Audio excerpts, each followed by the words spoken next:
Hey everybody, welcome to another On This Day in Canadian Military History live stream. Have been off for, I don't know, a week, 2 weeks. Haven't done one in quite a while. So I'm excited to be back on. As you all know, I love doing the live streams, talking about all kinds of different stuff, and love just chatting history in general. But today is going to be one of another topic that I am close to my heart, wearing my Canadians sweater today. Not watching the game, which is on right now. It's probably better for the lack of screaming that I'm not. We can probably talk about that later, but it's really an interesting one. So we're going to be talking with Craig Baird. So again, as always, bring your questions. Craig's been on the channel before. Great guy, great historian, knows tons of stuff. Has been looking at this in an era that a lot of people don't really look at, and I guess we're going to talk about that. But we're going to be talking about hockey in the First World War. It's an interesting intersection of two pretty crucial things in Canadian history, and one of them, and well, both of them really still impact Canada very much today in a lot of ways. So it's going to be an interesting conversation to have, and having people from looks like all over the place watching, especially Europe at this time of night for you guys. So thanks again for coming on, and we'll get started. Hey, Craig, thanks for coming on again.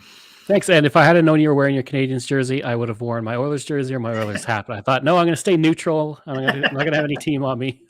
No, I don't do that. Well, I've already made my allegiances well known to everyone. After this year is terrible, but we'll talk about that later possibly. But yeah, so this is a crazy topic. Like me and you were just talking about all these crazy things and all this stuff that's happening at this time period, and some of the similarities to today, which is just very strange. Maybe we'll talk about at the end, but just, and like I said, I know because I've done some studying and some digging into this myself, just for some other things that really have nothing to do with what I'm doing now. But First World War hockey, why is that something? Because you've done what, 4 or 3 episodes already of your podcast on this, and you say you've got more things coming. So it's just not very much looked at in, say, Canadian history specific or Canadian historiography, I suppose, very much. So yeah. Kind of questions of just kind of why. Yeah, like with my podcast, Pucks and Cups, I look at that early hockey history when it was kind of, wild and crazy. And a lot of that does kind of overlap with the First World War, which was, a very, well, I mean, the NHL forms during the First World War, almost right smack dab in the middle of it. But like we were talking about, when we think of hockey, especially the NHL in Canada, we think of it starts with the original 6, which is about, I think, 1942. And we ignore the previous almost, 25 years of hockey, of NHL hockey. And, how it was formed in those early years. And it was very, off the cuff in many ways. We talked about how, there was battalions that had teams, and it was wild, and you had these high scoring games, and you had teams from Dawson City, this is before the First World War, but Dawson City traveling by dog sled just to get to Ottawa to compete for the Stanley Cup.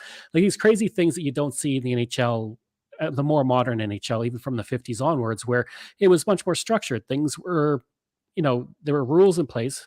Back then it was, you had different positions, you had people carving each other up with sticks. Like it was a wild, crazy time. And I just found it so interesting. I love hockey all the way to today, but I find that early history, the 1900s, 1910s, 1920s, the most interesting time for hockey. Yeah. I mean, it's like you said, it's very interesting, and doing some other reading because doing another live stream next week. I haven't got the details there yet, but why I thought of this and why I asked you, because I know you talk about hockey all the time, and you've got the podcast, and you've got obviously the interest in Canadian history, as we all know, and love you for doing that. But it's just, again, looking at all these different intersections and kind of all the different things. Because I'm reading a book right now from somebody else that will be on next week. I was going to try and do them together, but I thought, I haven't live streamed in a while. I miss it. Craig's always game to do it, so let's just do it and have some fun for an hour or two, talking about some hockey and some history. So, and this is not as far back as I was expecting to go, but I guess this is a fair question. And I know there's no clear answer on this, but the age of hockey, it goes back to ancient times as far as we can tell. I mean, ice hockey, not so much, but even that is unclear when ice hockey even starts. Yeah, for when it kind of really started, I mean, you do have it back in the 1860s. The first, I think, official hockey game is about 1866-ish.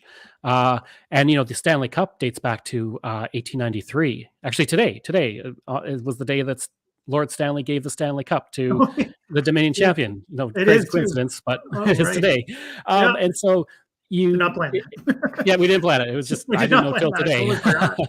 Completely uh, forgot it was in February. Yeah. yeah, exactly. But it does go back quite a ways. And I mean, if you go back even farther to, the Indigenous and Yeah. lacrosse and that kind of being a forerunner to hockey.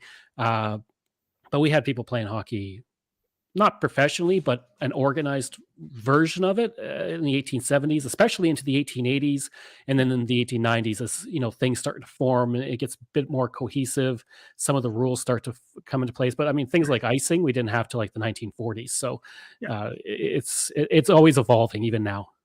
Yeah, it's one of the biggest debates, right? Like getting past like what the actual game of hockey as we now know it today, like when Hmm. that's the first one and where it is. I mean, there's claims in Montreal, Nova Scotia, Hmm. somewhere else. Kingston even claims it in some Yeah. way, which I think is interesting because there's no real evidence for that, but they still claim it.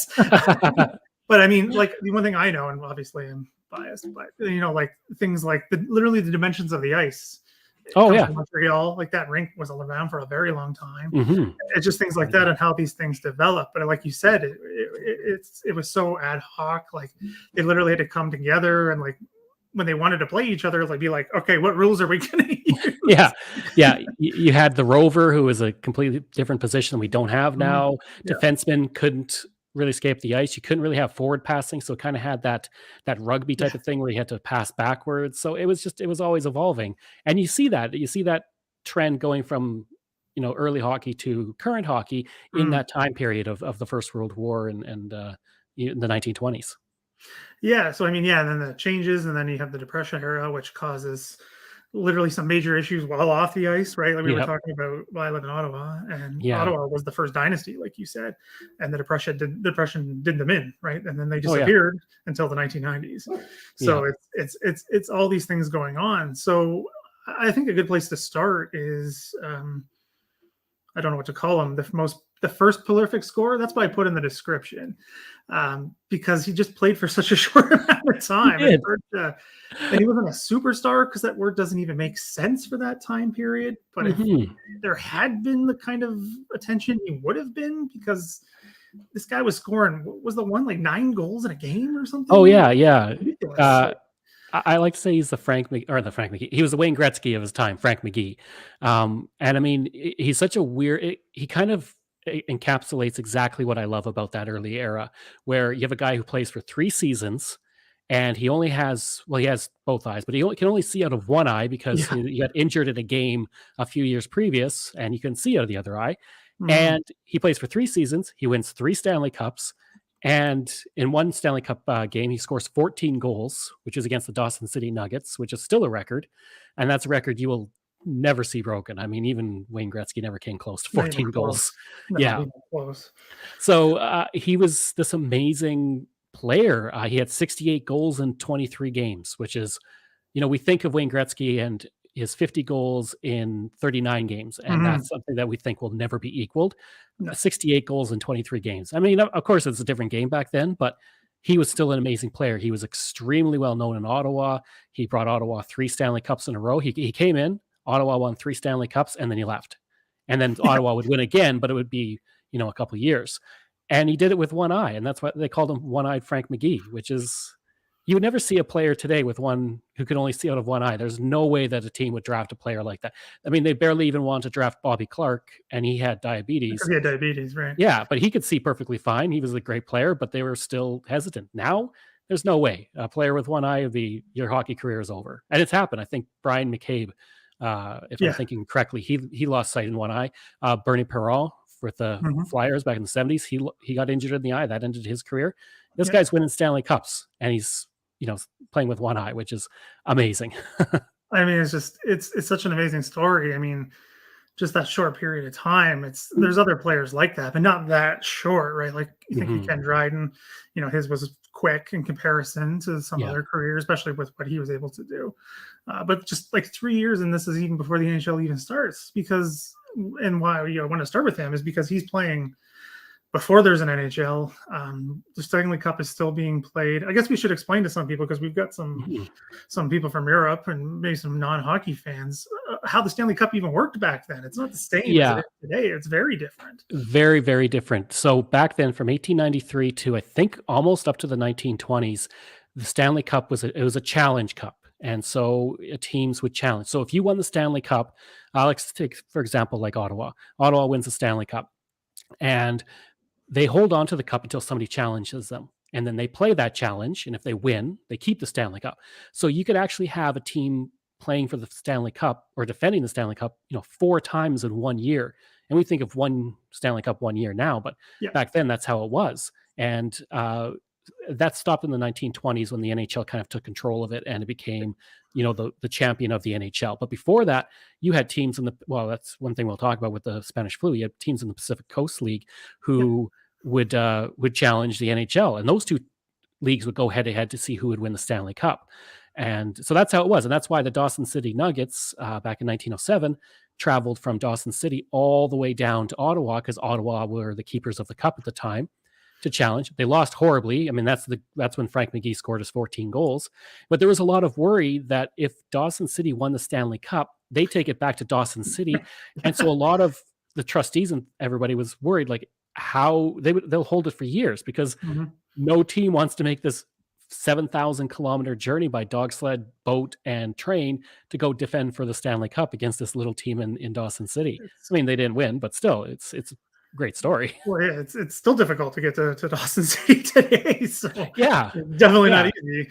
But and it's that's how you have places like Kenora Kenora, which winning the is Stanley Cup. yeah, These small little communities that would never have an NHL team now are able to win the Stanley Cup because they go and get the best players they can, or they have homegrown players like Kenora did, and they yeah, win the Stanley Cup. And then another team challenges them. I think Kenora held it for 2 months, and something then like that. another Yeah. team challenged them, and I think it was Montreal Wanderers, and took the Stanley Cup. And that's kind of why the Stanley Cup always stayed generally in Ontario, Quebec, Mhm. and in Manitoba, because the Winnipeg had some really phenomenal early teams in the NHL, or not the Cool. NHL, but the Challenge era, I guess. Yeah, I guess you can call it the challenge era, which is Yeah. something, because I was again, that book I keep teasing him to be talking about next week, but Mhm. I actually didn't know this, that because it literally on it today. I mean, there's multiple replicas of the literal Stanley Cup that was gifted by Lord Stanley, the Governor General of Canada at the Mhm. time. It literally says Dominion Challenge Cup on it. But when it was Mhm. first awarded, it was actually a league. I did not know that it was a champion of a league, because it literally says Challenge Cup on it. But yet that is not how it was rewarded the first time. So Yep. again, like, this is all over the place, with the different things going on, and all this. It's just, to me, it's crazy. I mean, one of the stories my dad loved to tell me, you already mentioned, is like the Kenora team, because Mhm. he's from like Thunder Bay, Sault Ste. Marie. So he loved telling me, the Kenora is all the way up there, right? So Yeah. and it's a crazy story, because it's still at this tiny, tiny, tiny place. Yeah, a tiny town, and you can say Kenora has the Stanley Cup, just like Montreal and Edmonton and Toronto. They all have the Stanley Cup, and this tiny little, Yep. I think, few thousand people at the time, it has the Stanley Cup. Well, we have the Stanley. I don't know what, I guess you can call the statue here in Ottawa on Spark Street, which has all the names of all the winners. There you go. And that's Yeah. one of the first ones I went to go look for, and it was there, Yep. which is, to me, is hilarious. So keep going with. I want to keep going with McGee's story, because it doesn't Yeah. end with his hockey career, right? There's No, more. it doesn't. So he retires after 3 years. He's played his 3 years, won 3 Stanley Cups, and so he retires from NHL, but he continues to live in Ottawa, and he is, Canora's in Ontario as well. And Yeah, so sorry about that. he retires, and he becomes, I believe, a clerk. He's working for the civil Yeah, service. yeah, And so that's what he does for the next, he retired in 1906, and he does that until the First World War breaks out. And then he decides to enlist. And this is one of my favorite stories of him, because he can only see out of one eye. So yeah. everybody questions, how did Frank McGee enlist if he can only see out of one eye? And this was still relatively early on. I mean, it wasn't later where maybe they're like, well, we need people, so you could Right. go over there. This was still 1915, I think. And so the story is that when he went and the doctor said, read the chart, he said, cover your eye. And so he covered his eye, read the chart, and the doctor said, okay, now read it with your other eye. And all he did was take his other hand and put it over. And his nephew says that fooled the doctor. But I don't know about that, because uh, Frank McGee was famous. I mean, he was very famous in Ottawa. When he enlisted, it was in the newspaper. Mhm. So how would the doctor not know who Frank McGee is? Maybe he didn't. Maybe he had no idea. But it seems to me like you'd know who one-eyed Frank McGee is. But nonetheless, he wrote down that his sight was okay and he could enlist, and he did. And Yeah. he went overseas, and which is, it's this mystery of how he was able to enlist. Maybe the doctor was a fan and was like, "You want to go fight over in the First World War? You know, your hands work. You can still see, you just can't see out of the one eye. Go Yeah. over."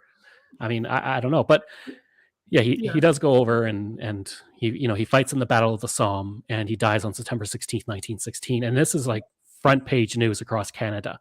His Mhm. body's never found, but it's, it would be like if Wayne Gretzky won and fought in war and died, or Connor McDavid, I guess would be a better comparison Today, now, yeah. but and died in the war. It'd be front page news everywhere. And so that's what it was when Frank McGee died. It was, this outpouring. And then 1945, well after he's Yeah. died, I mean, he's died before the NHL even formed. His last game was in 1906. And in 1945, he was one of the first 9 inductees into the Hockey Hall of Fame. And the people who were inducting him, most of them hadn't even seen him play.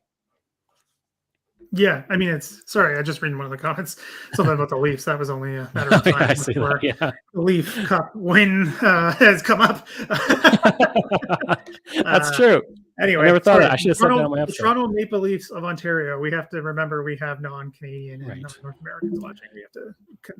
I think most people know Toronto, but the Toronto Maple Leafs in Ontario.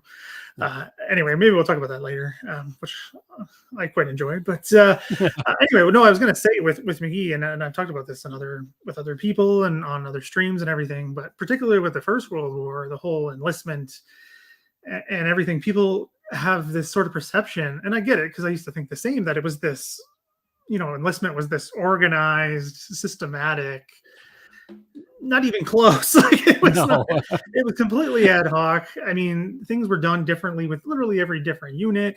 There was fraud, plenty. Teenagers signing up when they're like 14 years old and not getting found out and going and dying overseas. People with all kinds of medical conditions that should have been nowhere near a military base, let alone a front line. Yeah. Like it's just, that happens so often. But again, like with someone of such, celebrity is one of the early, again, like we get stuck with the terminology of today, particularly with sports, right? Like superstar, all-star, whatever you want to use. It's so interesting. But I guess maybe the doctor didn't care, didn't know. Maybe they did that with all the recruits that came through the office. Again, we don't know. We can only speculate. Yep. But it's maybe it was a long day, and he was just like, he didn't even notice him switch hands, and it just, signed him through and said, okay, you obviously, he did read what was on the board, so you can see. So yeah, maybe he just wasn't paying attention. Yeah, I mean, it's just it's one of those things we can only speculate. But again, it's not like this is on its own. Like, sorry, this isn't just from him. Like, this isn't just his story, or this isn't a handful of people. This is happening, and I don't know how many cases I've come across where I'm like, why is this person even allowed into this office, let alone making it into the army and then go fighting in the trenches? Like, it's just exactly, it's crazy to me. But again, that's a good segue. Because, unfortunately, like you said, McGee dies in the Battle of the Somme, and he's commemorated on the Vimy Memorial, which is just, if you think about it, put these two things together, like those don't go together. And they do not connect. Yeah, there's no like celebrity really, right? You think about it that way in Canada. Yeah, I mean, the United States has tons of stories like that with sports, athletes and celebrities, doing military service. Oh yeah, in Canada, it's pretty rare because it's just a smaller number of celebrities. But like for a Canadian celebrity to be killed and the body not found, like that's unheard of. We have it a bit in the Second World War when we did have NHL players like Milt Schmidt. We had one, the top line in the NHL went over and served. So you do have some, but again, even today, if I said Milt Schmidt, most people don't even know who I'm talking about. Most don't know who he is. Well, they might know. They might know the line he was on. Yeah, that's true. The Kraut line, which is what they were called, because they were. And they'll know in Boston, but because they played for the Boston Bruins. Yeah, and they were of German descent, so they called them the Yeah. Kraut line, which is interesting, especially because that's the Second World War. But that's a bit out of topic today. But it's just, again, that's probably the best example I can think of. Yeah, right? me too. Maybe Same. if you Wayne and Schuster enlisted, and that's about it. But that's all Second World War, right? First World War, you don't really have. You this. don't. And it's really interesting. But then again, the NHL, which is still going today, is founded during the First World War. Yeah. I still don't understand how. We were literally talking about this. Like, I've literally looked at this. I've seen the documents. I've read the secondary sources, and I'm just like, what? What's going on here? Yeah, it's kind of convoluted. It's because you had the National Hockey Association, which existed from 1910 Yes. to essentially 1917, 1918. And so there was this one guy named Eddie Livingston, and he was the guy who owned the Toronto team, and the other owners didn't like him. They were not fans of him. Uh, they found him. He was always complaining about the referees and all those other things, and so they decided that they wanted to get rid of him. He owned the Toronto Shamrocks, which would eventually kind of, in a way, become the Maple Leafs. It's not super connected, but Not it's a really. Toronto team. So, and so they eventually decided to, after they stripped him of a franchise. So he tried to make another franchise, and he threatened to sue the league and all these other things. So they just decided it was just easier to create a new league with all of the owners they had, except for Livingston. And that's what they did. They Mhm. formed them in, I think the Chateau Laurier. I think it was Montreal or Ottawa, one of the two. I think it I was don't know for sure. Montreal. Yeah, I think it was in Montreal. I think so. And so they created this new league called the National Hockey League. Frank Calder became the first president, and he served for like 30 years. Mhm. And they left Eddie Livingston out, and they made sure he could never get into the league. And the only team that actually still exists technically from that time is the Montreal Canadiens. Although the Ottawa Senators do exist. Like, I know you guys have the banners up from It's not when you won. me. Okay, I'm gonna stop you right there because people are, you're an Ottawa fan now, and I'm like, politely shut your mouth. But because I mean, yeah, well, because Montreal was founded in 1909, that they were Yeah. the first team to have a centennial, right? A lot more, Mhm.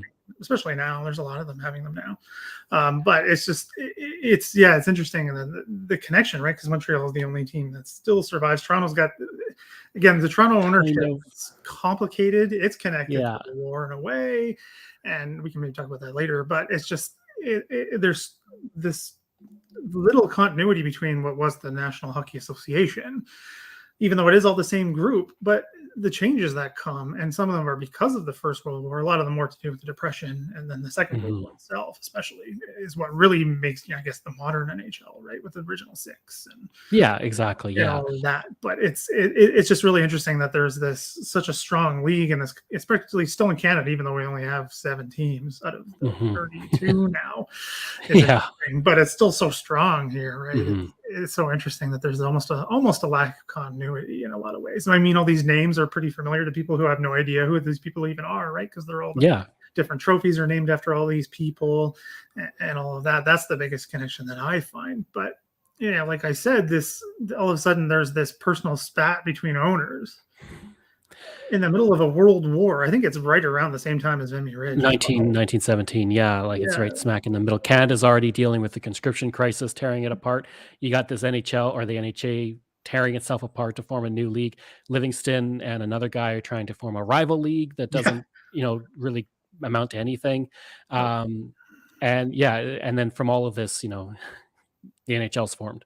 And it's formed by six guys sitting in a hotel room. Yeah. And they just draw it up, and it's like, okay, the NHL is formed. And now, 105 years later, it's this massive league. It's a Canadian institution. I mean, it's part of Canada now. Like, and I don't think they could have possibly imagined that what they formed in 1917 would become an integral part of Canadian identity. I mean, especially the Montreal Canadiens, and then the players they had, and how much it's influenced Canada, all the way up to Eaton's. Eaton's was putting out these catalogs so kids could buy hockey equipment, and the first goalie pads were Eaton's catalogs taped to your legs, and that's kind of happening at the same time. And so all of these things kind of blend together with these Canadian institutions: the First World War, Eaton's, the NHL, all these other things, to kind of create the Canada that we would have for decades to come. Yeah, and I mean, that's another. We got to ask you a question. This is kind of connected to what we're talking about, but Susan, who lives in the U.S., is talking about when the American teams came in. It's much earlier than the 1950s. Oh yeah, way earlier. I mean, if you're talking earlier. the NHL, then you're looking at the 1920s, and that's when you start getting the Boston Bruins, then the New York Rangers will come in. The New York Rangers become the first team from the United States to win the Stanley Cup. Chicago Blackhawks come in from in the 1920s as well. So essentially, those three original teams for the there was four, I guess, but those, part of the original six were formed in that only a few years. But there were other teams. I mean, Pittsburgh had a team that only lasted like a year, and it came from, I think, Philadelphia, which only had a team that lasted for a year. Hamilton had a team that almost won a Stanley Cup, and then they had a players' strike, and the team disappeared. So you had all these teams just kind of popping up for a short amount of time. Even the Montreal Canadiens almost went to Cleveland in the 1930s, which is mind-boggling now to think that we would never have the Canadians and huge amount of lore attached to them. Well, if they had gone to Cleveland. Like, it's crazy to hear and think about. I mean, yeah, exactly. When you hear that story, it's still almost unbelievable. I mean, it is. I don't know if there's anybody from Cleveland watching. I'm from basically directly across the lake from Cleveland. I just can't imagine it. No. In an alternate universe, it happened. No. And we didn't, Guy Lafleur never played for the Canadians. There was no Rocket Rashard. Beliveau stayed in the Quebec Junior League. Yeah.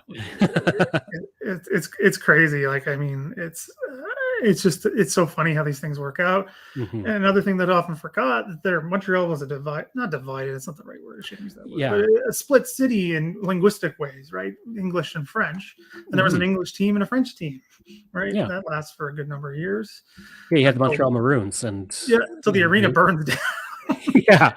And the Montreal Wanderers were another team. I mean, so you did have those two teams in one city, which I guess you have now in New York. You kind of have that in Los Angeles, I guess. Anaheim's pretty close, but close enough. Yeah, but I mean, you did have these two teams to cater to the French and the English, and the French team won out because it was way better. It was just a better team. Well, I mean, there was a whole other set of circumstances. There was a bunch of other things, yeah. Like with all this, like literally, I mean, I wasn't joking. Like the arena literally burned down. Oh yeah, it did, and I think that was midway through like the first NHL season. Yeah, it burned to the ground, and they just stopped playing. Yeah, and Montreal was able to keep playing, and they still are today. But again, in a parallel universe, maybe it's the Maroons that had all these great players and won 24 Stanley Cups, and the Canadians disappeared in 1917. Yeah, I mean, it's crazy that these things have happened. I mean, it's just a crazy set of circumstances. We had some questions. I'll come back to it, but yeah, it's so interesting how different people learn about this, because like Susan, who had the question, is saying she learned from from Penguins. They don't come in until the expansion. Exactly. Right, the original expansion of the league, where it literally doubled in size.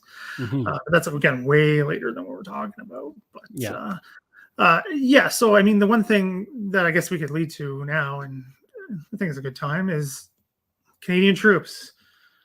They're playing hockey. They're putting teams into the leagues,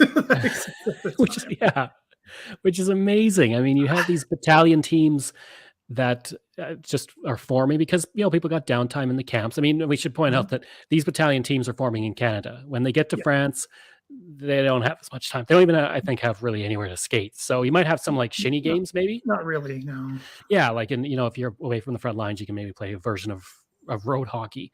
But you didn't have these teams forming. But in Canada, because there was some downtime, they weren't maybe waiting to be deployed, teams would form, and some of these teams were good. Like we might think, they're like a senior beer league. These guys just mess around. No, these teams were good. Like they were competing in the NHL. They were winning championships. Like these were really good teams. The one team with the championship is the Winnipeg 61st Battalion, which won the Allen Cup, which is the equivalent of the Stanley Cup, but except it's amateur hockey, whereas the Stanley Cup at the time was professional hockey. Yes. And they won the provincial cup in Manitoba in 1915-16. Then they win the Allen Cup, and they defend it 3 times against other teams. And the only reason that they couldn't keep defending it was because they got shipped overseas.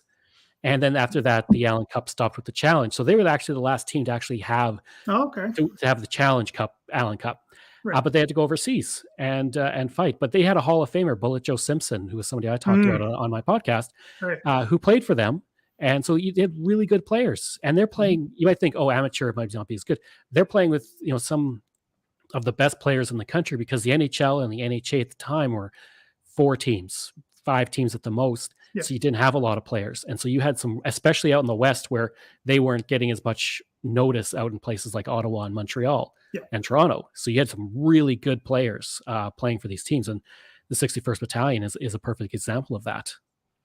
Yeah, it's crazy because again, I did some digging into that, and as these things tend to happen, especially in wartime, there's fights over who's in what unit because of their sports skills. Like that happened several times in the First World War with the different. Again, that's how the Canadian Expeditionary Force is organized, and the infantry is the numbered battalions. Right? They're literally started at 1, and then they went to 100 and in the field 100 and something. I forget the exact numbers. They hit like 200 with the numbering. It was a mess. This is why I'm always ragging on Sam Hughes, because it's his fault. But anyway, so like this is where these names come from, and this is where it all comes from. But it's just so interesting that there's all this haggling and fighting over players for something that could end literally overnight, which did happen, right? The team was it was the NHA. Yeah. And had to ship overseas. Yeah, it just ended the season, the Toronto 228th Battalion. And kind of going back to what you were saying, one thing I was reading was that there was a lot of people who really believed that hockey players actually made better soldiers when it came to handling rifles because they handled sticks. I mean, I don't know if that's actually the case or if it was just this thing they believed, but they felt that because hockey players could handle a stick for however long, 40, 60 minutes at a time, they would be better with a rifle. And maybe it was the case. I mean, in these battalions, most of them came back alive. I know the 228th Battalion didn't lose anybody. They only had one person injured. So maybe they were, I don't know. But yeah, the 228th Battalion, they played in 1916-17 in the NHA, so kind of its last season. Yeah. And, we think of jerseys now and what they would wear on the ice. These guys wore their khaki military uniforms on the ice. And they're just playing in these uniforms, which is, I mean, I would watch that game. That's actually, I would love to see the Oilers play in like a military uniform. It would be crazy. But also they didn't have the padding that they do now. Like there's no way you could wear a military uniform on top of that. Yeah. Well, but they were equipment was pretty thin. If it was barely, you might as well just had newspapers on you. It's barely anything. But they finished second. They didn't actually finish the season because they had to be shipped out like halfway through the season. Yeah. But it shows you they were actually a pretty good team. I mean, they're playing in the league that would become the NHL minus the Toronto team. So actually, if you take the Toronto team out, I think they finish in first, but I might be wrong. But I can't remember exactly. But they played 13 games. Yeah, and then their departure is one of the events that precipitates the NHL, which is so interesting. Like it literally, the war is the reason for the NHL as we know it today. Exactly, I mean, obviously there's this cultural and economic and all of this other change that leads to, professional hockey that we know. But it's just, it's so interesting that that's literally like a team, like it's so mind boggling to think about that a battalion shipping overseas, which was a big deal in communities and throughout the war and everything, but to literally cause a national institution to be created. Exactly. Most people have no idea that that's the case, which is unfortunate, but I guess we're doing our best to let people know with this. True. But yeah, you never think that the First World War would essentially be a major reason that we have the NHL today, that we have, Edmonton playing Tampa Bay right now. Dates all, it has its roots back to this disagreement, teams from battalion teams being shipped over. And I mean, we're talking 105 years ago. Yeah, like it's just, and now the league is all over Canada and the United States. Like it's just, it's crazy. I think we already answered this, but Scott Grimwood asked if they sent equipment. Oh no, sorry, I hit the wrong one. They did a little bit. I've seen a few photos. Kind of, I mean, not really. It wasn't like you're sending goalie pads over. I imagine they'd have hockey sticks. Like I know the 228th Battalion did take some of their equipment because they actually played a game in London while they were waiting to ship to France. So they actually did have some equipment. But I mean, at the time, you're talking rudimentary equipment. I mean, most of the equipment was a stick, essentially gloves that you would wear outside, and skates. And that was it. And that's how they would play. And you might have a few other things, but I mean, the goalies would obviously have pads, but they weren't really doing slap shots. So the pads were more the pads were more like shin pads that you'd have now. And you couldn't drop to stop things. There was a whole thing. Yeah, it's all different rules. I mean, the Yeah. different limitations, like no forward passing and no slap Yeah. shots weren't allowed, and you couldn't raise your stick past your waist. All these different things. Anyway, but no, like I think and it makes more sense is literally the development of the war, right? The Canadian Corps is in the line pretty much the entire time once they get overseas. There's no, and then the downtime of the trenches is not a downtime, right? No. You're constantly working, even when you're as far back as possible. Like your leave is very short. It's not enough time to pick up a stick, and just the conditions in France just don't at the time, and certain places don't allow for this. I think and this happens sometimes with the two world wars in Canada is. We conflate the two wars, and during the Second World War, unquestionably so. They are bringing. I've literally seen it. I have a video on the channel of the first Canadians ending up in Britain. One of the soldiers is standing there with a pair of skates on his shoulders, tied, with the laces tied over his shoulder. Like he's literally one of the first to arrive, and he's got his skates out in the open. Like it's just like that's the Second World War. Like that's how quickly, but also that's how quickly hockey becomes so ingrained in Canada. Oh yeah. And maybe we can move towards more post-war, because that's when a lot of things started to go and a lot of things. Yeah. Bad. I mean, you're talking about the Second World War. That's when people like Rocket Rashard start making a name for themselves. So the game is expanding at that point. Yeah, I mean, it's just I think we have that because we have that image and about the Second World War, and they're playing hockey in England because they're in England for a long time, and they're playing. They're bringing equipment with them. The first thing is they don't have an anti-tank rifle, but they got skates. Like that's they got their skates and stick, and it literally was true. Like it's just it's so funny. But and this is one thing I did want to talk about. Maybe you haven't done a little bit, but the Canadians in the First World War are playing sports. They're just not really playing hockey. Yeah, they're playing all kinds of different things, and it's really, really shocking to sometimes when you go and do some research. Sport has a huge part to play in Canada's world wars. Like the war diaries are full of mentions of sports. It's literally part of a lot of the units, like literal training. Like they will work it into their training syllabi all the time. Like they're literally religiously recording scores of these sports. Like baseball was a big one, which would be surprising, right? Like in the First World War, especially. But also the most surprising thing to me is they're playing British units. They're playing baseball against Brits. And I went, how does that work? I mean, it's funny. And another one I didn't even know was a thing. And I tried to find more information about it and I couldn't. Indoor baseball is mentioned, and I don't know how many war diaries. I don't know how you would play that. That seems super dangerous to me. Yeah, I don't know what that means. And where do you do that? That's very strange. But I mean, look at the equipment that you'd need for baseball. You need a bat, a glove, and a ball. Not even a glove if you don't want. Yeah, obviously the soccer was played because we have that whole thing. And they play tons of soccer. Yeah, because all you need is a ball. You can just grab a ball and quickly play. Whereas hockey, it's much more difficult. It's you need skates. I mean, unless you're going to play, like somebody mentioned there, trench hockey, where you're essentially just running around.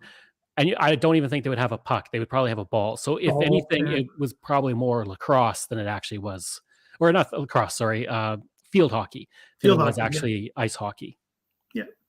Yeah. So I wanted to say that because it's not like they're not playing sports, because they are. Like athletics was a big one, because again that takes nothing, literally, like a ball or just running. That was a big one. That was a really big. But with soccer, of course, was the big one, because it was still a very popular sport in Canada at the time. It was. I mean, it's still popular-ish here, but not like back then. And even cricket, they played a ton of cricket, which I think is really, really interesting, because it was far more popular back then in Canada alone. What about football or rugby? Would they? Not really. Not as far as I could tell. Maybe a little bit, but again, it's hard to tell with the language sometimes, right? Because I saw indications of both, right? In some ones, especially in the Second World War. Again, we're getting off topic there, but I saw it all the time. It would say football, and I went, "Wait a second, which one are they talking about?" And sometimes they would just use the word interchangeably, and I'm like, that score makes no sense for one of them, so it's got to be the other. Yeah. But anyway, So and then. That's really, really, really, And USGIs brought baseball to Italy. They did. Canadians brought it to Britain. Like they play big games. Ouch! This is Collins is still awake over there. Ouch! Got to disagree there. Cricket, I don't even know what's happening half the time. If I knew how cricket was played, I could give an opinion on it. But it seems like a lot. I'll say it's probably more interesting than baseball and. I would imagine cricket's more interesting than that. So I don't know. Baseball's I don't know about hockey though. Hockey's so fast Not and even quick, close. and yeah. Cricket looks like a lot of standing around to me, but Yeah. that's just me. I come and insult the Canadian national sport in front of two Canadians on a Canadian History Channel. Cricket's going down. Sorry, Colin. But it's just sorry. It's just sorry. We're talking about the different sports, but Mhm. things are happening in the First World War that a lot of people are aware of, and it's a bit sensitive topic with everything going on today of a pandemic. There is the influenza pandemic. Starts possibly in late 1917, 1918 for sure. It has an impact on hockey, and a big one, and one that a lot of people are aware of, but not the full details of it. I wonder if you can kind of, Sure. talk about that and kind of what that looks like and literally what happens, because it's quite tragic, actually. It is, and we have to look at it in, viewing it from back then. Like, obviously now we've had the Stanley Cup not being played. We've had games suspended because of COVID-19. Yeah. But the NHL is a powerhouse. Like, the league is not going to fold unless there is a serious event that we lose half the population or something like that. But back when the Spanish flu hit, the NHL has only completed one season. I mean, it's a new league.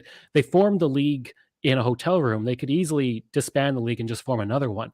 So the fact that it survived this really early thing is really amazing. And that you see all these parallels too, because health officers were saying you should cancel the games. Yep. We can't have people all together watching hockey games. And the NHL was like, no, we're gonna do it. And there's a lot of parallels with today where it's like, no, it's fine. We'll get everybody together. And they went through with it. And the NHL was very fortunate in that it didn't really have many deaths. It had Hamby Shore, who died. I believe he played for Ottawa, and he was the kind of the first player to die. He died in 1918, but he's unfortunately kind of completely lost to the story because of Joe Hall and the 1919 Stanley Cup. So the Montreal Canadiens are playing the Seattle Metropolitans, which is, like I said, there's these weird parallels because Seattle is now a team in the NHL. I think they also put their banner up, even though it was a completely different team. I think they did, yeah. Which is, yeah. So they're playing the Seattle Metropolitans. I mean, Seattle Metropolitans are a really good team. They actually won the Stanley Cup in 1916, I think, and they were the first American team to ever win the Stanley Cup. And this is almost 20 years before the New York Rangers won the Stanley Cup, or in the early 30s.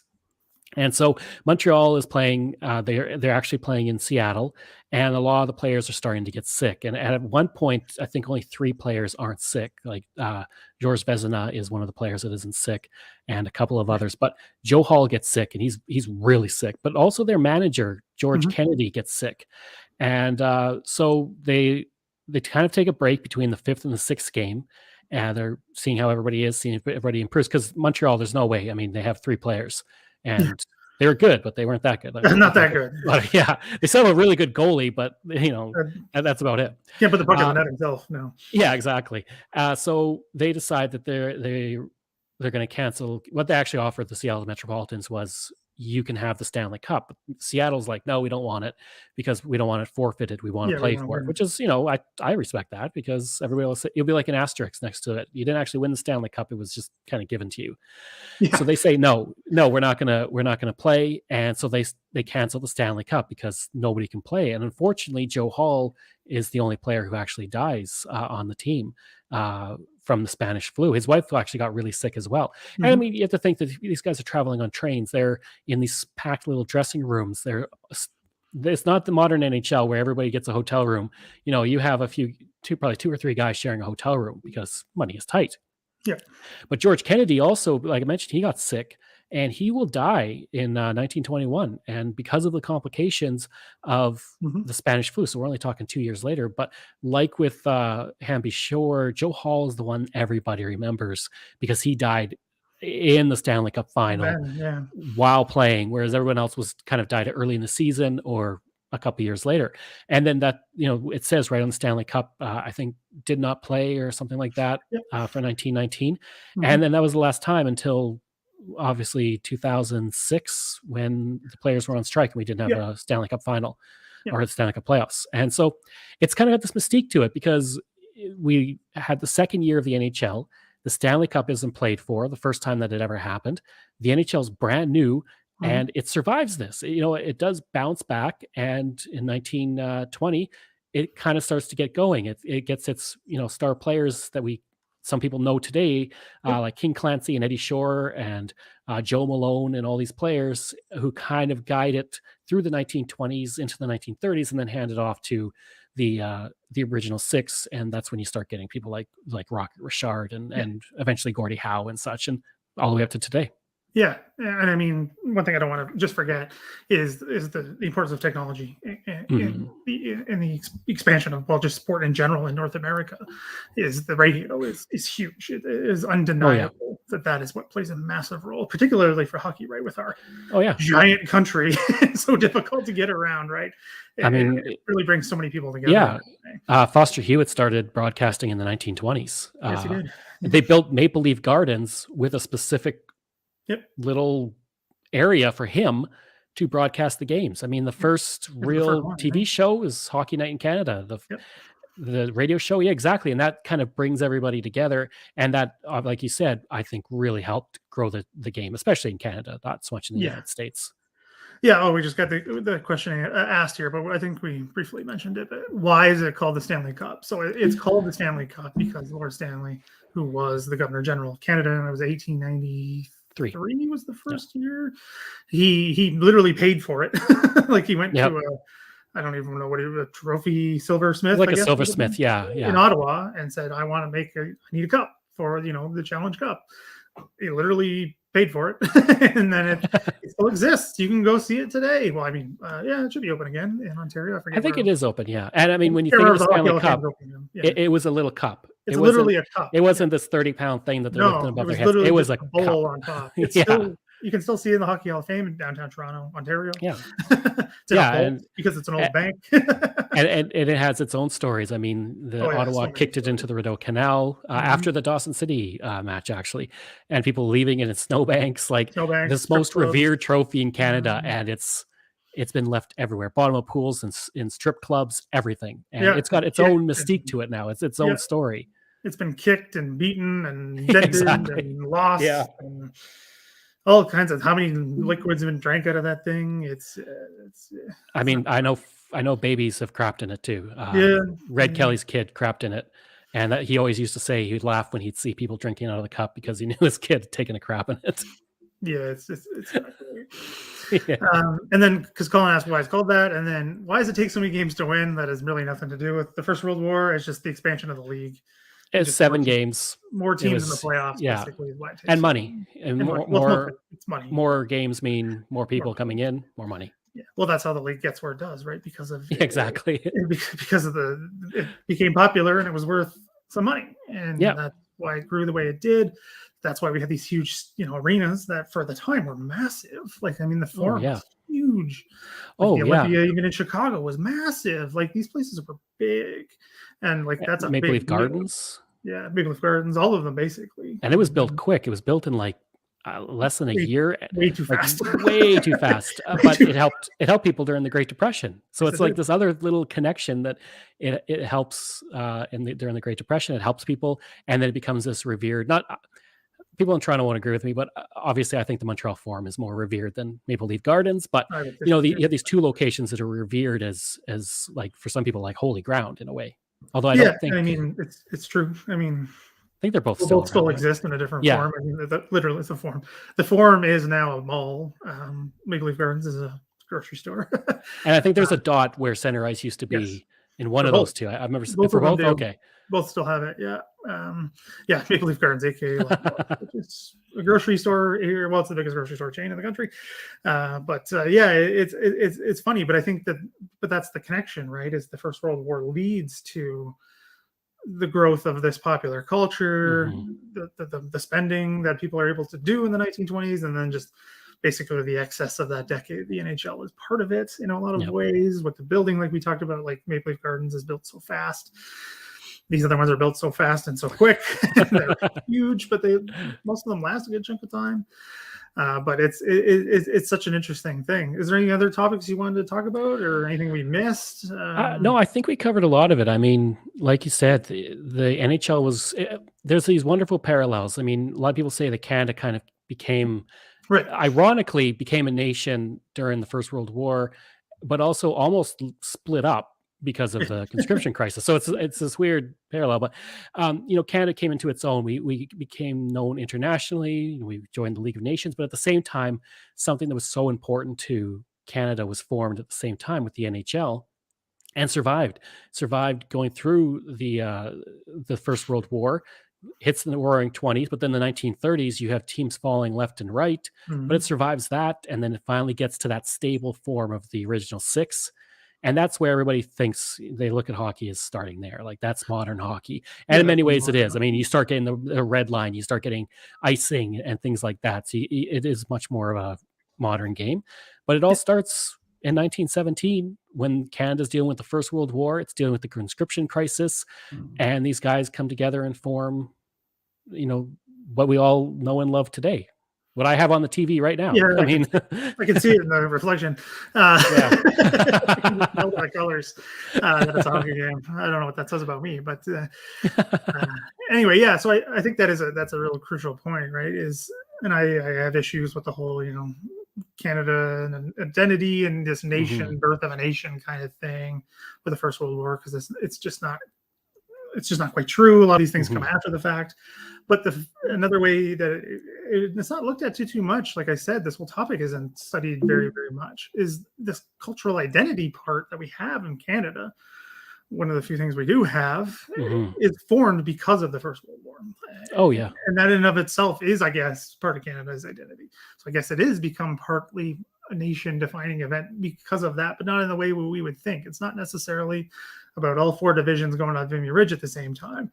But just like you said, a bunch of businessmen who had Yeah. money decided they really like sports and they want to keep this thing going in a hotel room, and I think it was Montreal or Ottawa, like you said.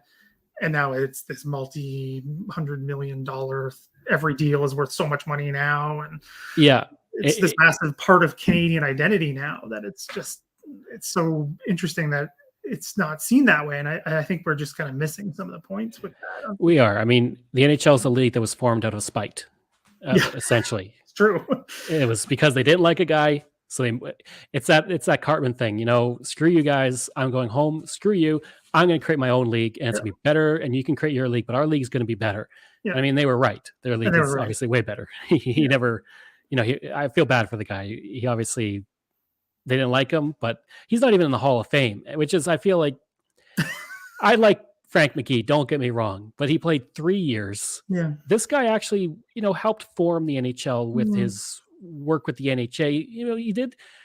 He did have Toronto teams. Like, I think looking at some of the players who got in, especially from like the 1940s to 1950s before you started getting your big name players in, he could probably be in there as a builder. I mean, yeah. Well, I mean, I should have said this. I thought about this earlier, but I missed it when you mentioned McGee getting in with the first, what I call them, classes when they're inducted into the Hall of Fame. He's in the first class. There's always debate about who should be in and who's not, who long yeah. takes long. That still goes on today, like who should get in, when they don't get in, all this other stuff. It's really interesting. But I mean, and this is something, again, I grew up in Southern Ontario as a Habs fan, Montreal Canadiens out of Quebec. Sorry, everyone. Uh, so I like to, take it to Toronto a little bit, but it's just the fact at the beginning, like we just said, like the Toronto team was literally kept out of the original NHL. There was Yep. lots of issues with the ownership in the Toronto team that they eventually tried to bring in. They almost didn't bring a Toronto team in because they thought it wasn't going to be worth it, not even because of individuals, but because of the lack of the popularity of the sport in the city of Hmm. Toronto. Which Which is if you say amazing that to now. people now, they would like start a riot because it's so unthinkable that it's Yeah. not popular. It wasn't popular enough in Toronto. Obviously, if that's not the case, it changes. But Hmm. that is part of it. It's so interesting, and seeing how Canada develops as a city, sorry, as a country, because of Hmm. certain cities. Like I was talking to one of the last live, I think it was the last one I did with David O'Keefe about the Black Watch out of Montreal, and even that came up. I'm like, if you're gonna think about how Montreal changes and its part in Canada, I would say look at the Black Watch and then look at why the NHL offices are no longer in Montreal, right? That I think says it all about Yeah. why that city has changed the way it did, or like that just tells you the way the city has changed. Oh, Uh, absolutely. like I think that was a good parallel, if I do say so myself. But I think it's an interesting way of looking at that and how the city, the country changed and what different parts and different things mean to other people. It's really interesting. If you don't mind, honestly, I don't really know the answer to this question. Hopefully you do. Russia and hockey. I don't know that much about it, to be honest. Kind of. So obviously Canada like dominated the early Olympics in hockey. Like I mean, like dominated. The only time we didn't win gold from between 1924 and the 1950s was when Great Britain actually won Britain won. gold, and they had a bunch of players from Canada. That's Yeah, the only Rashard. reason they won. So it's like that's still our kind of gold medal. Great Britain should have never won the gold medal, but anyways, but there was this guy. I don't have his name offhand, but he played for the Trail Smoke Eaters, and he was very good. Like he helped them get to their world championship, but he was from Czechoslovakia, so he was actually or his family was from Czechoslovakia, so he went back to his homeland to kind of see Czechoslovakia. This was in late 30s, like just before the First World War, before it gets annexed, and he's watching a game and he actually takes part. And then they're like, "Do you want to like play for us, like play for the national team, coach us?" Which is crazy. It'd be like, me going somewhere and playing hockey and they're like, "Hey, do you want to be the coach of the national team?" Which is like, "Oh, okay." So he's like, "Okay, yeah, I will." And so he took Canadian hockey and brought it to Europe and brought it to Czechoslovakia. And I mean, I'm not saying that Russia then kind of adapted that, but that's kind of, he's the father of Czechoslovakian hockey, and it spreads out from there. And then Russia took a very clinical approach. Like you were essentially, I don't want to say bred for hockey, but when you started playing hockey, like it was everything. And they had these amazing clinics that they use, like what they would use, Canada would later adapt. I mean, Wayne Gretzky's dad kind of used the same type of things when he was teaching his son. And then we Canada always thought we were the greatest. And then the 72 Summit Series comes along and we're like, oh crap, these guys are really good. They're playing our best, and we nearly lost this. I mean, people forget that when we say we won the Summit Series, Paul Henderson scored the goal. We nearly lost that. Like it was super close, but we like to forget that. But yeah, the USSR had a national team, and these were the best players in the country playing in the Olympics, whereas Canada, we didn't have professional players in the Olympics until 1996. We had our amateur players. So they were still good players, but they're going against these players who live, breathe, like hockey is everything, morning, noon, and night. And they're doing these advanced drills. And we didn't really kind of pick up on that until the WHA came along, and we started to see, oh, the European style hockey can be played. And then the Edmonton Oilers and Winnipeg Jets adapted that. And, the Oilers obviously won a bunch of Stanley Cups. And now the Soviet way of hockey and their style is very much in the DNA of the NHL today. But it all begins essentially with a guy from Trail kind of introducing it to Czechoslovakia, and then kind of spreading out from there, because then their teams are playing Czechoslovakian teams and going, wow, these guys are good. And then they're adapting, and you continually adapt until everybody's kind of getting to the same level. Yeah, and I don't know the story as well, but there's other European parallels as well. I mean, the Swiss take to hockey real quick, and they're crazy. They're just they're as crazy as we are about hockey. You wouldn't expect it, but like, I mean, you see this thing. It's great to see that the game is so well loved in Switzerland as well. But it's the same sort of story. In a lot of ways, the roads do all go through Canada or Canadians in some way, or bringing it to the game to the other parts of the world. That's literally what happens. It's happening even now in East Asia, and that's mostly Canadians. The Middle East, where you'd never think there would be a hockey rink. We have, Canadians are going over there and teaching hockey because it's a fun sport. Like it's a fun sport to watch. It's a fun sport to play. And it's not football or soccer, which is easy. Not easy. I mean, like in terms of the equipment, not easy as in to play. So don't at me, but like it's a very tough sport to play.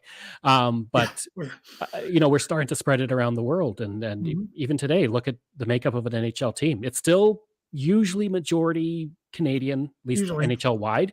But I mean, there was a time where it was 98% Canadians, and now it's like 54%, which is good and bad. I mean, everybody wants a team made of the Canadians, but we also get amazing players. I mean, even the Oilers with Leon Draisaitl, he came from Germany, and the roots of that go all the way back to, Canada going and playing these teams and blowing them out as they traveled around Europe, just dominating. We beat Denmark 47-0 once, and those teams then learning from that and improving, and then Canada was always good. So we just thought we'd always be good. And then all these other teams started to catch up, and then we're like, oh crap, we don't have this head start anymore. Yeah, we didn't like that very much. No, They we didn't like didn't. getting beat by us, and then we didn't like when they caught up. And, Yeah, well, I mean, parity is better for the game, generally it is. speaking. Yeah, But absolutely. it's just so interesting. Again, I think I think it all roads lead through Canada, and the First World Yeah. War plays a huge role in this. That's just not really seen. I mean, there's all kinds of, like I was already saying at the beginning, there's all these parallels to the military connections, and literally team names are connected to the military. But that doesn't really come until the Second World War. This is not really something that develops until much, much later. We could talk about that at another time, or have you come back on, because we could always talk hockey and history. I mean, you and me could probably talk about that for 8 hours straight. Yeah, absolutely. But it's just it's so interesting. I think it's good to have a grounding in where this starts, and the reason why things develop the way they do. And you see the stories they can pull out, like Missing on the Somme, right? That is a story that unfortunately thousands and thousands of families knew. It touches hockey in ways that people would be like, what are you talking about? Yeah, Like, exactly. no idea. And the formation of the league is literally because a battalion team leaves, the other owner sees as an opportunity to get rid of an owner they don't like. Exactly. And it just goes from there. And it builds. Yeah. To me, it's so fascinating in that way that these things come together. And we could talk about literally none of the military stuff or any of the hockey stuff and still have a crazy story to tell about how this all develops. It's absolutely, without a doubt. It's madness. Well, sorry, there's one thing I missed from Angela. Sure. She's in Wisconsin. Or she went to Wisconsin at Madison. 75% of the hockey team was Canadian. Yeah, because we go down there to the teams and the NCAA. Yeah, and because I'm biased, but I think Canada has the best hockey players in the world. I think just for us, people don't understand from other countries is, other countries, they do like hockey, and hockey is great. But in Canada, it's not a case of, we love hockey. Like, hockey is Canadian history is hockey. Yep. There's so many things that are tied to it, and it's literally religion here. I mean, we don't have a lot going on here sometimes, and so like for Edmonton, there's nothing really going on in the winter, but the Oilers play, and we have statues everywhere of hockey players. We have Wayne Gretzky in Edmonton. We have a whole line of statues in Toronto. Montreal has a bunch of statues. Like, we revere people. One across the river for me in Gatineau, the Rocket Rashard statue. Yeah, and he was not from. Yeah, exactly. Or did he play in? But we love hockey. Like, it is so important to our national identity, and that's why when we don't win, especially on the world stage now, we take it as like it's gold or it's nothing. You win silver, you lost. You have to win gold. Yeah. And you look at major Canadian moments, Sidney Crosby scoring, the goal in the 2010 in Canada at the Olympics, that was huge. Yeah. The Summit Series, Paul Henderson might get in the Hall of Fame just because he scored the winning goal in the Summit Series. Like, it's such a part of our identity. Yeah, and West Edmonton Mall has a hockey rink. The Oilers used to practice there, which I unfortunately never got to see. I mean, I live outside of Edmonton, but I never got to see that. But it would have been crazy to go shopping and seeing Mark Messier and Wayne Gretzky, all of them playing. Well, yeah, there's two things I wanted to finish off. One quick here, Scott. This might surprise some people. I never played hockey. I've never played ice hockey in my life. Neither did I. I can't skate very well. That's why I hurt my back on the weekend. I'm still in pain because I wiped out real good. That's another thing about ice. It's hard. It hurts. So be aware. On that note, part of everything. It is. Oh yeah. Even if you don't play, like you played it in gym class, like hockey, floor hockey. It was part of street hockey. And my dad actually did make a backyard rink that I played on, but hockey is also very expensive, and the equipment is very expensive. So I never played organized hockey, but I did have a backyard rink that I played on, which was obviously fun. And then of course, road hockey in gym class, we'd go to the arena and we'd kind of play a tag on the ice. So you always had these things that Yeah, and interesting story about my family background and the Montreal Canadiens element. I mean, I obviously don't speak French very well, but I have a French Canadian background, and the Canadiens is a huge part of that. And I have my grandparents, who are my dad's parents, are French Canadian and grew up in Northern Ontario, have the Montreal crest on their tombstone. I had a uncle who died young, unfortunately, also has it on his. I mean, it's just, I think that can tell you everything that you need to know right there. Yeah. That it's this important. It is part of literally identity. It's not just a sport. It's like I read articles back, I can't remember, this was a while ago, maybe 10 years ago. Like when Montreal is doing badly, the city feels worse. Like the city itself is not as pleasant because it just brings everybody down. We've had prime ministers delay speeches because there's a hockey game on. And I mean, if you want to know what hockey is to Canada, read the hockey sweater. That perfectly encapsulates. What I wanted to finish with. Yeah. That story is my life growing up. Like literally, like I just, to my heart. I think maybe you posted on Twitter at one point or something about Eaton's, right, when they stopped giving. Oh, it was you, talking about when they didn't do the catalogs anymore, like you already mentioned, which were another ubiquitous part of the Canadian experience for decades. Oh yeah, Eaton's catalog, right? It's the way only some people could shop, right? That's how a lot of players got their first skates. Yeah, that was through the Eaton's catalog. A French Canadian kid in the 40s getting sent a Toronto Maple Leafs jersey would have been that's like he literally prays to God to destroy it. Yeah, like and I get it. I do know this book. It's called The Hockey Sweater. It's in French and English. Just you can check it out. I think there's versions online or something. Just it's very short. If you want to understand hockey in Canada, get that book. Actually, watch the National Film Board video. That's the whole thing, and it encapsulates the entire thing. And I get it. Like I would never wear a Calgary Flames jersey. I was born in Calgary, but I was raised outside of Edmonton. I would never wear that. If you want to, if you cheer for them, great. But it's not for me. But yeah, I mean, and Canadians only riot after Stanley Cup wins or losses. Usually losses now. It's usually the losses. Yeah, but one of the most important times in Quebec's formation into modern society was the Rashard riots. Like that ignited Quebec's nationalism in many ways, and that was a riot because Rashard was suspended because he clocked a linesman or a ref.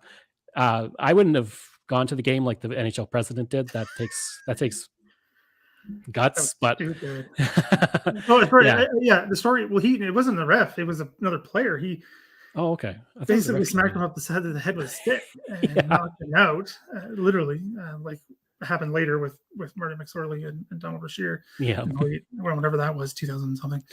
Yeah. Anyway, but he got suspended for the whole playoffs, like literally the whole run, and the city literally rioted because the president showed up. The president of the league shows up at the game. They threw fireworks and smoke bombs at him inside the forum because they knew he was coming. Like it's just one of the stupidest things I mean, there's a lot of stupid decisions made by NHL presidents, and they trashed the area, and it only stopped when Rashard said stop, and then that was it. The riot stopped. They listened to that man no matter what. Oh yeah, I mean his funeral was one of the most attended ever. Yeah, in the city. He was laying in state. I mean that's something that you give for governor generals and the prime minister. But Rashard was laying in state. Yeah. It was like he actually died on my birthday, actually, May 27th. Oh, really? Yeah. Yeah, it was a big. My grandmother, who was like I said, has passed on, unfortunately, but she taped it. Yeah, it was huge. It was massive. I mean, it's just again, this is why I wanted to do this because the hockey has got this part that we just all assume, but there's roots here. There's reasons why. There's these elements that come into play that we don't even question anymore. But I think it is important, obviously, as a historian. Same with you. We like to know these things and talk about them. But, and in a lot of ways, to me, it is the First World War that does this. And I think that's probably my conclusion. Maybe a good place to end, unless you had something else to say. No, I think we covered quite a bit, actually. Yeah, so I think that it is like it's the First World War has connections to Canadian identity and sets up Canada culturally in a lot of ways. But not probably in the way you think. And I think that's a good way to say it, right? It's not necessarily about Vimy Ridge. It's not about, necessarily the trenches and all the divisions fighting together. Is it because of the formation of the NHL? Kind of. It is. And the last thing I'll add is if you do want to learn kind of how Canada and hockey became intertwined, then watch the CBC's Canada People's History. Yeah. We did 2 of those. We did Canada People's History, which covered our entire history. And then we're also going to do one for hockey. That's how entwined we are with hockey. We did 2, and one was about hockey, and the rest was like the broad history of Canada. Yes, yeah. There's a lot there. Well, and you've done lots of stuff in this. I linked it all down below with your podcast generally, but also with the main site, and then the Pucks and Cups where you do all the. I can't even keep track of how much you've done.